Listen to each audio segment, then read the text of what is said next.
اے کاش کہ ہم استغفار کرنے والے بن جائیں. اور آپ کو شاید پتہ نہیں ہے استغفار جہاں گناہوں کی معافی ہے نا، وہاں یہ بہت سارے مسائل کے حل کی کنجی بھی ہے.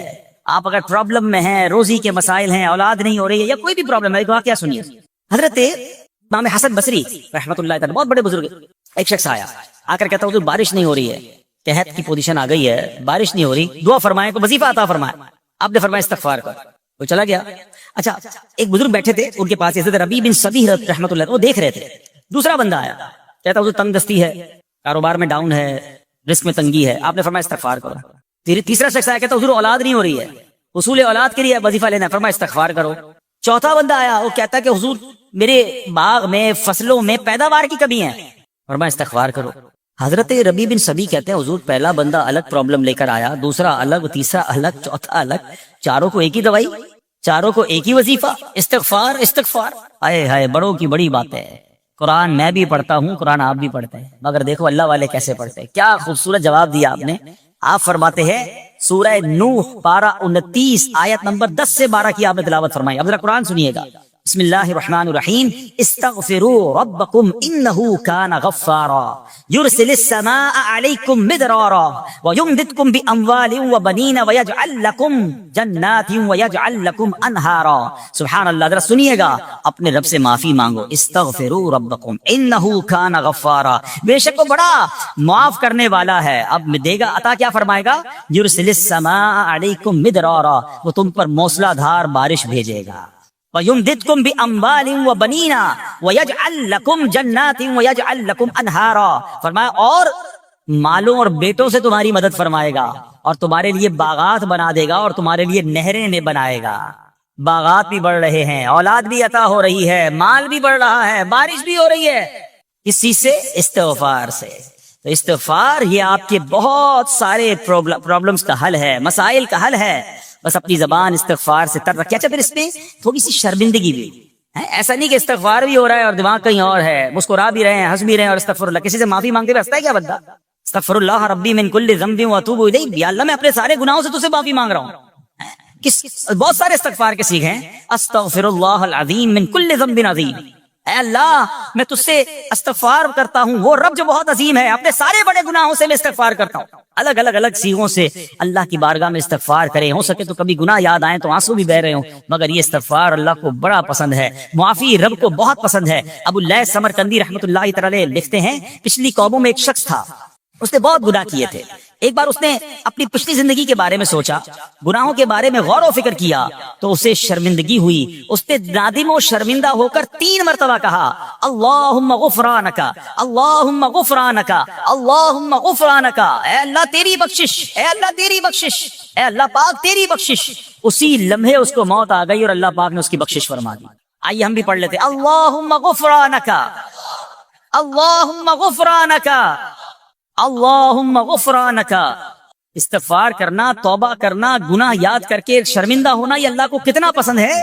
ایک سبحان اللہ، اس کے بارے میں چند برکتیں آپ کو بیان کرتا ہوں. بڑی عظیم برکت یہ ہے کہ اس کی بدولت بندے کا تنگی اور غم دور ہو جاتا ہے. حدیث پاک میں ہے جو ہمیشہ استغفار کرتا رہے اللہ پاک اس کے لیے ہر تنگی سے نکلنے کا راستہ بناتا ہے، ہر فکر و غم سے اسے خلاصی عطا فرماتا ہے. اس کی ایک برکت یہ بھی ہے کہ ایسے بندے کو اللہ پاک غیب سے رزق عطا فرماتا ہے. حدیث پاک میں ہے استغفار کرنے والے کو اللہ وہاں سے رزق عطا فرماتا ہے جہاں اس کا گمان بھی نہیں ہوتا ہے. اتنی مہنگائی ہے، اتنی مشکلیں ہیں، اتنی تنگی ہے، لوگ قرضے میں ہیں، کبھی ادھر جاتے ہو کبھی ادھر جاتے ہو. ارے بھائی سب کے پاس جاتے ہو، رب کے پاس کیوں نہیں جاتے؟ استغفار کرنا شروع کر دو، فرمایا ادھر سے روزی دے گا جہاں تمہارا گمان بھی نہیں جائے گا. اس کی برکت سے اللہ پاک دلوں کے زنگ کو دور فرماتا ہے. آئیے پیارے اسلامی بھائیوں، اللہ کو معافی مانگنا، دل سے پکارنا کتنا پسند ہے. میں آپ کو ایک بہت ہی خوبصورت واقعہ بتاتا ہوں، اور یہ واقعہ ہے حضرت موسیٰ علیہ نبینا علیہ الصلوۃ والسلام کا. اللہ پاک نے حضرت موسیٰ علیہ نبینا علیہ السلام نے ایک بار اپنی مناجات میں عرض کیا یا اللہ یا رب. اللہ پاک کی طرف سے جواب آیا لبیک یا موسیٰ. آپ نے عرض کی یا اللہ تو میرا مالک ہے، تو خالق ہے، میں تو تیرا بندہ ہوں. ارشاد ہوا مجھے یہ پسند ہے کہ جب مجھے کوئی میرا بندہ یا رب پکارے تو میں اسے لبیک کہہ کر جواب. اللہ فرما رہا ہے حضرت موسیٰ نے عرض کی یا رب کیا یہ ہر موتی بندے کے لیے ہے؟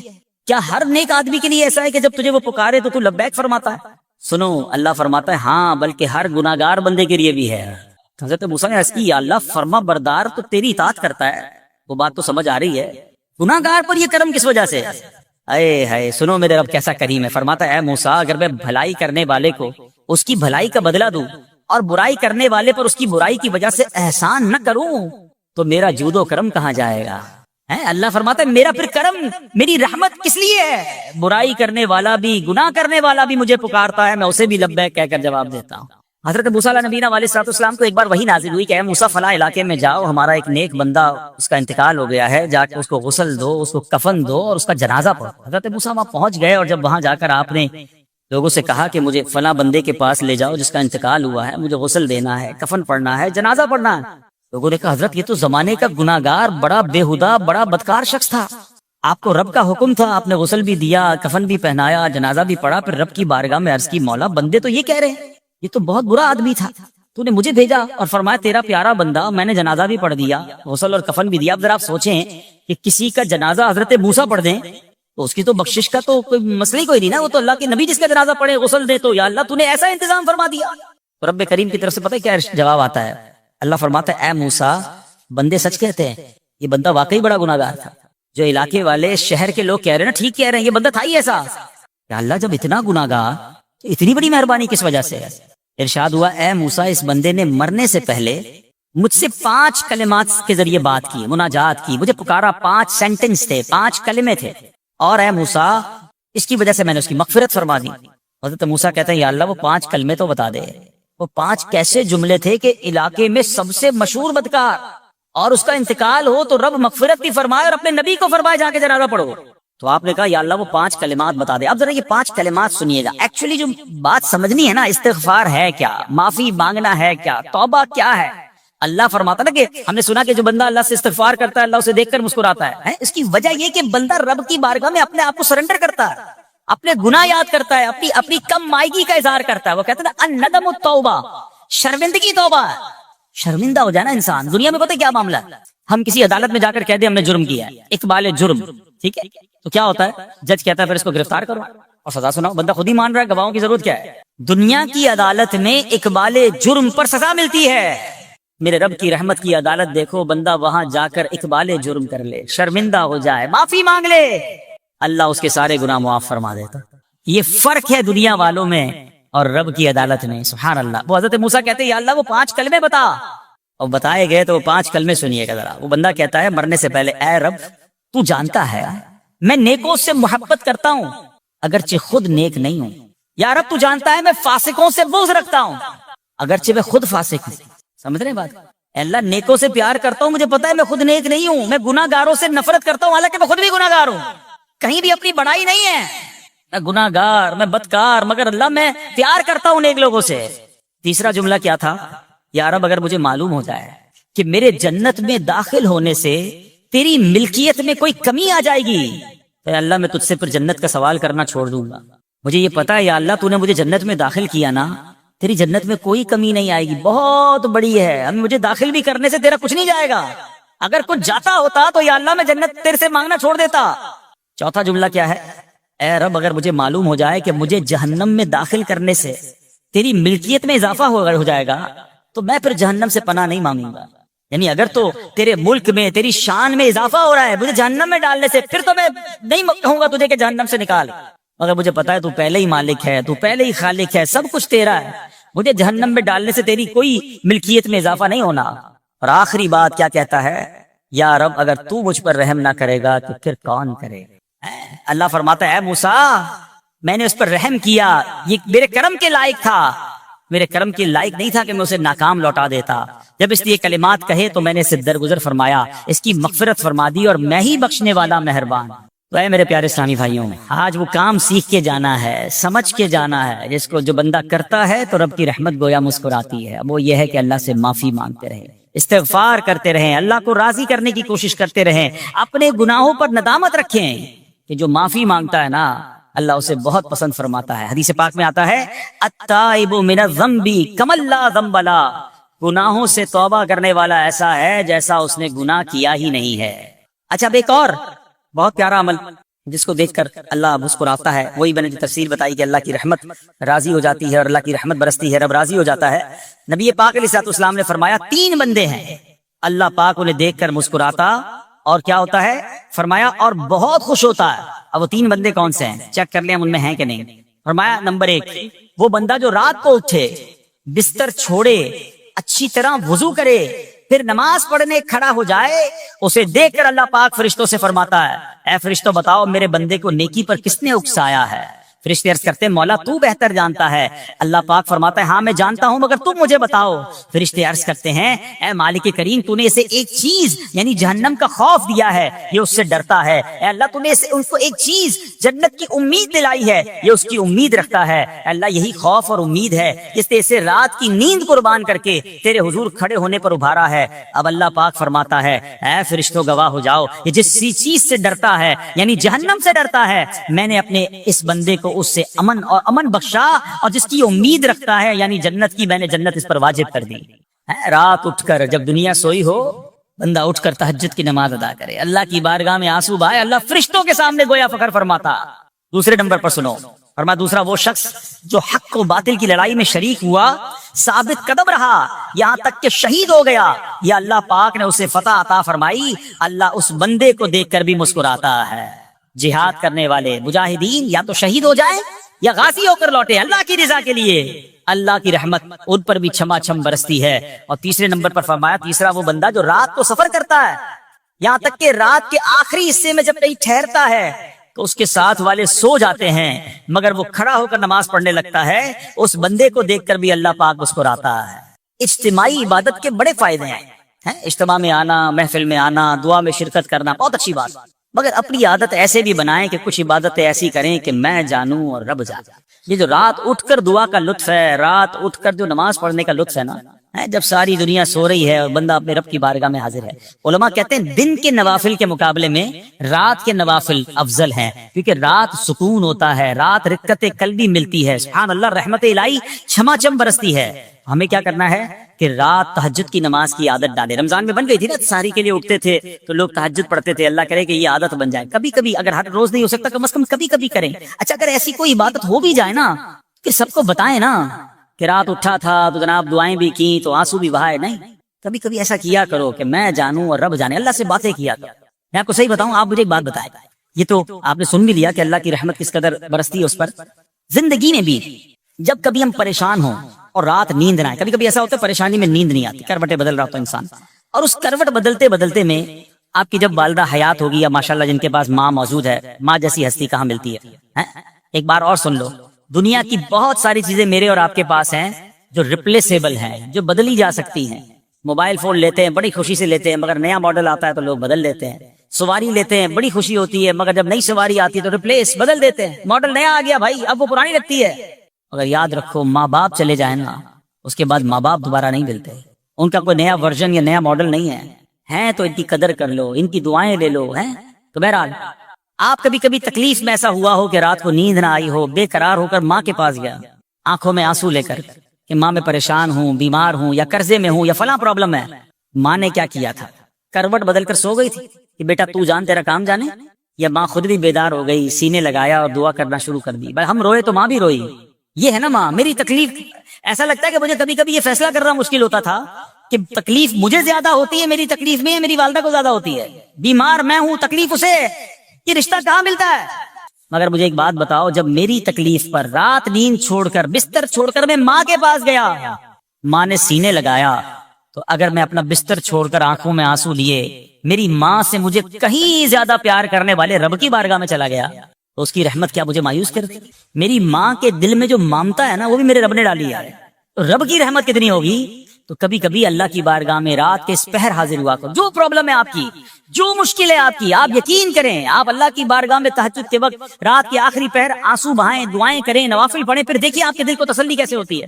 آپ کا ایمان تازہ ہو جائے گا, اور آپ نے دیکھا کہ ایسے وقت عبادت کرنے والوں سے رب کتنا راضی ہوتا ہے. اللہ کرے یہ بات ہمیں سمجھ آ جائے. اسی طرح عظیم صحابی حضرت عبداللہ ابن مسعود رضی اللہ تعالیٰ سے روایت ہے, پیارے آقا مکی مدنی مصطفیٰ صلی اللہ تعالیٰ علیہ وسلم نے فرمایا, ایک بندہ رات کو اٹھتا ہے, اچھی طرح وضو کرتا ہے، پھر اللہ پاک کی حمد کرتا ہے، اس کی بزرگی بولتا ہے، اپنے نبی علیہ الصلوۃ والسلام پر درود پڑھتا ہے، قرآن کھول کر پڑھنا شروع کر دیتا ہے، یہ وہ بندہ ہے جسے دیکھ کر اللہ پاک مسکراتا ہے اور فرماتا ہے دیکھو میرا بندہ عبادت کر رہا ہے جبکہ اسے میرے سوا کوئی نہیں دیکھ رہا ہے۔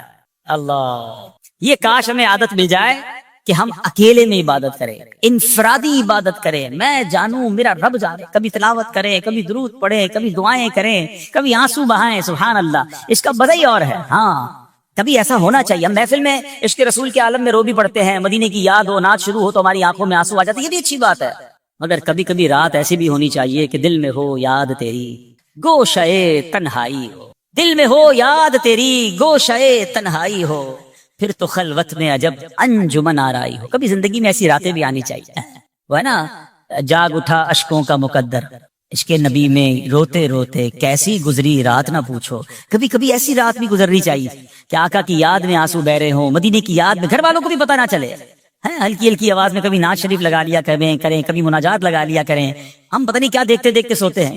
کاش انہی تصورات میں آنکھیں بند ہوں کہ میں سو جاؤں یا مصطفیٰ کہتے کہتے، میں سو جاؤں یا مصطفیٰ کہتے کہتے، کھلے آنکھ صلی علی کہتے کہتے۔ جو مدینے کے تصور میں سوتے ہیں نا، پھر خواب میں زیارت بھی کر لیتے ہیں۔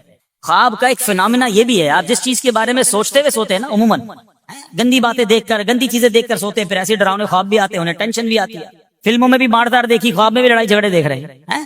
جو مدینے کی یادوں میں سو رہا ہے، جو باوضو سو رہا ہے، جو اللہ کا ذکر کر کے سو رہا ہے، جو نوافل پڑھ کے سو رہا ہے، پھر دیکھو خواب میں بھی کہاں کہاں کی سیر کرے گا انشاءاللہ۔ تو اپنی خلوتوں کو اچھا کریں، اپنے اکیلے وقت کو بھی خوبصورت کریں، آنسو بہائیں، اور سبحان اللہ تہجد پڑھنے والوں کے چہروں پر نور بھی آ جاتا ہے۔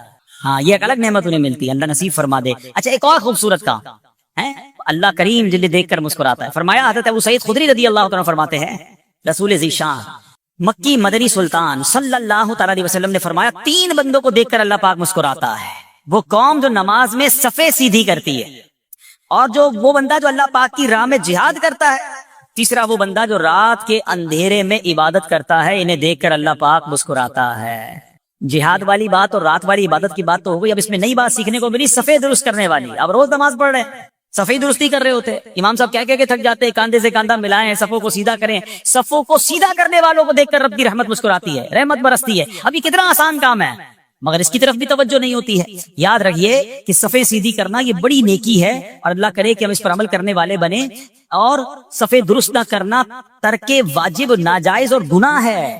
سیدھی صفیں نہیں کرتے، نہیں ناجائز کرتے ہیں، گناہ کرتے ہیں۔ صف درست نہ کرنے سے نماز ناقص رہ جاتی ہے، اور یہ بعض اوقات لوگ کہتے ہیں یار ہمیں نماز میں وسوسے بہت آتے ہیں، روایتوں میں آتا ہے صف درست نہ کرنا نماز میں وسوسے آنے کا سبب ہے۔ صفیں ٹھیک نہیں ہوگی نا، عجیب عجیب سی باتیں دماغ میں آئیں گی۔ کیوں؟ حدیث پاک میں آتا ہے شیطان تمہارے درمیان بھیڑ کے بچے کی طرح گھس جاتا ہے، شیطان صفوں میں گھس جاتا ہے۔ صف سیدھی نہ کرنے میں چہرہ بگڑنے کا اندیشہ ہے۔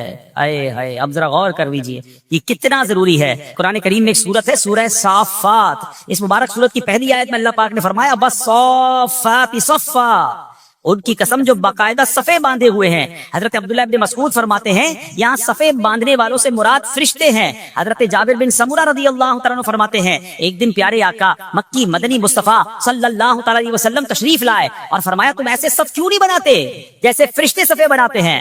ہم نے عرض کی یا رسول اللہ صلی اللہ تعالیٰ علیہ وسلم فرشتے کیسے صف بناتے ہیں؟ فرمایا پہلے اگلی صف مکمل کرتے ہیں اور خوب مل کر کھڑے ہوتے ہیں۔ سبحان اللہ، مبارک ہو مسلمانوں کو جو صفیں سیدھی کرتے ہیں، اچھی طرح کاندھے سے کاندھا ملاتے ہیں، گویا یہ فرشتوں کا کام کر رہے ہیں، فرشتوں والا کام کر رہے ہیں۔ تفسیر طبری میں ہے فاروق اعظم رضی اللہ عنہ کا یہ معمول تھا، جب نماز پڑھانے لگتے تو نمازیوں کو فرماتے صفیں سیدھی کر لو، اے فلاں ذرا آگے ہو جاؤ، اے فلاں ذرا پیچھے ہو جاؤ، پھر فرماتے بے شک اللہ پاک تمہیں فرشتوں کی طرح دیکھنا پسند فرماتا ہے۔ تو صفیں سیدھی رکھنا یہ فرشتوں کا انداز ہے، اور اللہ کی رحمت خوب برستی ہے، گویا رب مسکراتا ہے انہیں دیکھ کر۔ تو اے میرے پیارے اسلامی بھائیوں، اور بھی بہت سارے کام ہیں جس کو دیکھ کر، جن کو کرنے سے اللہ کی رحمت چھما چھم برستی ہے۔ مسلمانوں کی پیاری امی جان حضرت عائشہ صدیقہ طیبہ طاہرہ رضی اللہ تعالی عنہا سے روایت ہے، رسول رحمت شفیع امت صلی اللہ تعالی علیہ وآلہ وسلم نے فرمایا جب بندہ مجھ پر درود پاک پڑھتا ہے تو اس کی برکت سے ایک فرشتہ اللہ پاک کی بارگاہ میں حاضر ہوتا ہے۔ اس فرشتے کے لیے حکم ہوتا ہے کہ اسے میرے بندے کی قبر کے پاس لے جاؤ تاکہ یہ میرے بندے کے لیے مغفرت کی دعا کرتا رہے اور میرے بندے کی آنکھیں ٹھنڈی ہوتی رہیں۔ ذات والا پہ بار بار درود، ذات والا پہ بار بار درود، بار بار اور بے شمار درود، قبر میں خوب کام آتی ہے، بے کسوں کی ہے یار غار درود۔ صلو علی الحبیب صلی اللہ تعالی علی محمد صلی اللہ علیہ وسلم۔ پیارے پیارے اسلامی بھائیوں، کچھ دنوں پہلے ہی کی بات ہے، ایک شور اٹھا کہ ماہ رمضان کا چاند نظر آ گیا، اور جیسے ہی رمضان آیا مسجدوں کی رونقیں بڑھ گئیں، نمازیوں کی تعداد بڑھ گئی۔ ایک عجب سما تھا سحری کا، ایک روحانی منظر تھا افطار کا۔ نوجوان، بوڑھے، بچے، اسلامی بہنیں سبھی عبادت میں مشغول ہو گئی۔ دیکھتے ہی دیکھتے عشرہ رحمت گیا، عشرہ مغفرت آیا، وہ بھی جدا ہوا۔ ہمیں لگا کہ ہم عشرہ رحمت اور عشرہ مغفرت میں ویسی عبادت نہیں کر سکے، اب آخری عشرے میں خوب عبادت کر لیں گے، تاک راتیں بھی ہیں، مگر غفلت میں وہ آخری عشرہ بھی گزار دیا۔ رمضان ہمیں تڑپا کر، بہاریں لٹا کر، برکتیں عطا کر کے ہم سے اب جدا ہو چکا ہے۔ اب رمضان یقینا اگلے سال بھی آئے گا، مگر یہ نہیں پتا کہ ہم اس رمضان میں ہوں گے یا نہیں ہوں گے۔ ہمیں یہ بھی نہیں معلوم ہماری مغفرت ہوئی کہ نہیں۔ ہم رب کریم سے دعا کرتے ہیں کہ اللہ، جن لوگوں نے تجھے راضی کیا ان کا واسطہ ہم سے راضی ہو جا، جن لوگوں کی مغفرت فرمائی ان کا واسطہ ہماری مغفرت فرما دے۔ ماہ رمضان کی بس اب یاد ہی باقی رہ گئی ہے، اب رمضان کے بعد کی زندگی ہے۔ اب زندگی ہمیں ایسے گزارنی ہے کہ جو ہم نے رمضان میں روحانیت حاصل کی، جو برکتیں حاصل کی، جو ہمیں تقوی کی سوغات رمضان سے ملی ہے، کہیں وہ ضائع نہ ہو جائے۔ ہمارا دشمن آزاد ہو چکا ہے، شیطان حملہ کرنے کے لیے بھرپور تیاری پر آمادہ ہے۔ کئی لوگوں کو تو اس نے پہلے 2 دنوں میں ہی مسجد سے دور کر دیا ہوگا۔ اب ہمیں بھی غور کرنا ہے کہ کیا ہمیں بھی اپنی ساری عبادتیں، ساری ریاضتیں، ساری روحانیت ضائع کرنی ہے یا نہیں۔ ہم نے انشاءاللہ اس کو کنٹینیو کرنا ہے جو ہم نے رمضان میں اعمال شروع کیے تھے، جو نیکیاں شروع کی تھی۔ بڑی پیاری ایک حدیث پاک ہے کہ رمضان وہ مہینہ ہے، من قام رمضان ایمانا و احتسابا غفر له ما تقدم من ذنبه، یعنی جو ایمان کے ساتھ ثواب کمانے کے لیے رمضان المبارک کے روزے رکھے، اس کے پچھلے گناہ معاف کر دیے جاتے ہیں۔ اور اب شوال کا مہینہ آیا نا، حدیث پاک میں ہے کہ جس نے رمضان کے روزے رکھے پھر 6 دن شوال میں روزے رکھے تو گناہوں سے ایسا پاک ہو جاتا ہے جیسا کہ ماں کے پیٹ سے آج ہی پیدا ہوا ہو۔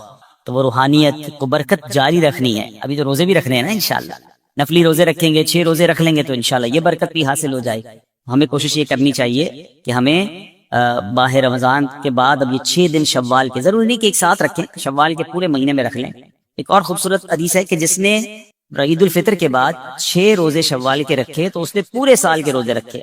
جو ایک نیکی لائے گا اسے 10 ملیں گی۔ بڑا خوبصورت کیلکولیشن ہے کہ جو 1 مہینے کے روزے رکھے گا ملٹیپلائی بائی 10 تو 10 مہینے ہو گئے اس کے بدلے، یعنی 10 مہینے کے روزے ہو گئے۔ اب 6 روزے رکھے تو 60 روزوں کا ثواب ملے گا، تو 2 مہینے وہ کور ہو گئے، تو یعنی پورے سال کے روزوں کا ثواب اگر کمانا ہے تو رمضان اور اس کے بعد 6 دن شوال کے روزے رکھنے ہیں، تو انشاءاللہ ہم پورے رکھیں گے انشاءاللہ۔ اب رمضان کے بعد ہم نے پہلے یہ کیلکولیٹ کرنا ہے کہ جیسے رمضان سے پہلے تھے اب ویسے ہیں یا بدل گئے ہیں۔ اگر کسی کی رمضان سے پہلے بھی نمازیں قضا ہو رہی ہیں اور جیسے ہی رمضان گیا پھر قضا ہو رہی ہیں، رمضان سے پہلے بھی جھوٹ تھا، ماہ رمضان گزارا اب پھر جھوٹ ہے، رمضان سے پہلے بھی حرام روزی تھی، رمضان گزارنے کے بعد دوبارہ شوال سے وہی حرام روزی شروع ہو گئی ہے، تو پھر اس کا مطلب رحمت کی بارش میں وہ نہایا نہیں ہے، اس کی زندگی میں کوئی بدلاؤ آیا نہیں ہے۔ رمضان تو بدلنے آیا تھا، ایک نئی زندگی دینے آیا، لیکن دیکھنا یہ ہے کہ کیا ہمیں وہ نئی زندگی ملی یا ہم پھر اسی پرانی روٹین پر، وہی گناہوں بری عادتیں، وہی بری عادتیں، وہی نگاہوں کے گناہ، وہی زبان کے گناہ، وہی کانوں کے گناہ۔ یہ غور کرنا ہے، اتنا بڑا انعام ملنے کے بعد بندے کو بدلنا چاہیے۔ مہینہ بندہ کہتے نا کسی بیماری سے نکل کر آتا ہے تو بندہ کہتا نہیں یار اب یہ کام نہیں کرنے، بیماری کے بعد مجھے پتا چلا کہ کتنا مشکل ہے، میں نے یہ والے کھانے نہیں کھانے، میں نے یہ والے، کسی بھی جگہ ایک مہینہ کوئی گزار لے، چاہے وہ ہاسپٹل میں گزار لے، چاہے کسی اچھی صحبت میں گزار لے، چاہے کہیں اچھے کہتے نا انسٹیٹیوٹ میں گزار لے، تو اس کی زندگی میں خوب بڑا امپیکٹ آ جاتا ہے، زندگی بدل جاتی ہے۔ ہمیں تو پورا مہینہ رحمت کے سمندر میں رکھا گیا تھا، رحمت کی بارش میں رکھا گیا تھا، صبح بھی رحمت، شام بھی رحمت، افطار بھی رحمت، سحری بھی رحمت، دعائیں قبول ہو رہی تھیں، راتوں کو ایک عجب رونق تھی، ماشاءاللہ ہزاروں لاکھوں عاشقان رسول نے، بلکہ آل اوور دا ورلڈ دیکھے تو شاید کروڑوں لوگوں نے اعتکاف کیا۔ اب اعتکاف کرنے کے بعد بھی نہ بدلا، مسجد میں آنے جانے کے بعد بھی نہ بدلا میں، اور پھر ویسے ہی ہو گیا، تو پھر قصور کس کا ہے؟ قصور تو پھر میرا ہوا نا۔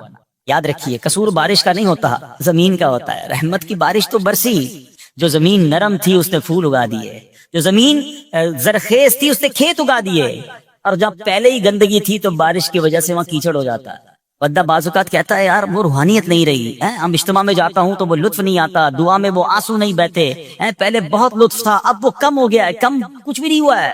دل کی بستی خراب تو نہیں ہو گئی ہے، دل کی بستی خود تو نہیں اجاڑ لی ہے۔ میرے علیہ سنت لکھتے ہیں نا، بات اسی آس سے میں نے بگاڑی،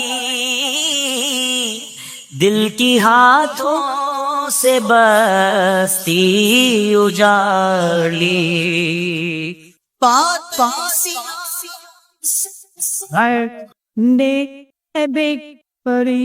دل کی ہاتھوں سے بستی اجاڑی، لطف و عطابت یفت و عطا کی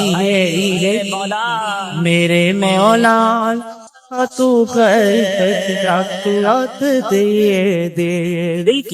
دل کی بستی اجڑنے دینی نہیں ہے، شیطان آیا ہے اجاڑنے کے لیے، پلان پورا ہے اس کا، اس سے سب چھین لینا ہے، اس کی نمازیں، اس کے روزے، اس کی آنسو، اس کی دعائیں، اس کے سجدے، اس کے صدقے، اس کی خیرات، اس کے چہرے پر جو داڑھی سج گئی، سر پر جو امامے آ گئے، بہنوں نے جو پردے کی نیت کر لی، وہ آیا ہے بستی اجاڑنے، وہ آیا ہے ہم سے سب کچھ چھیننے۔ اب عقل مند وہ ہے جو شیطان کی باتوں میں نہ آئے، رحمان عز و جل کے رحمت کے سائے میں چھپ جائے، مسجدوں میں آتا رہے، نمازوں کی پابندی کرتا رہے، سنتوں پر عمل کرتا رہے، جی اگر چاہے بھی برائی کی طرف تو ان بری محفلوں کی طرف نہ جائے، اپنے گناہوں پر معافی مانگیں گے، انشاءاللہ راتوں کو اٹھ کر جب لوگ سو رہے ہوں گے اللہ کی بارگاہ میں عبادت کریں گے۔ اسی طرح فرمایا کہ صفوں کو درست کریں گے اور انشاءاللہ رب کی بارگاہ سے خوب رحمتیں لوٹیں گے۔ اے میرے پیارے اسلامی بھائیوں، یہ سب کب ہو سکے گا کہ جب ہم اچھے ماحول میں رہیں گے۔ تہجد تو جب پڑھیں گے نا جب پہلے فرض پڑھیں گے، جس کی فرض ہی قضا ہو رہی ہے تو اس کو تہجد کی باری کب آئے گی؟ استغفار تو جب کرے گا جب ایسے ماحول میں آئے گا کہ جہاں گناہوں کو یاد دلا کر معافی مانگنے کا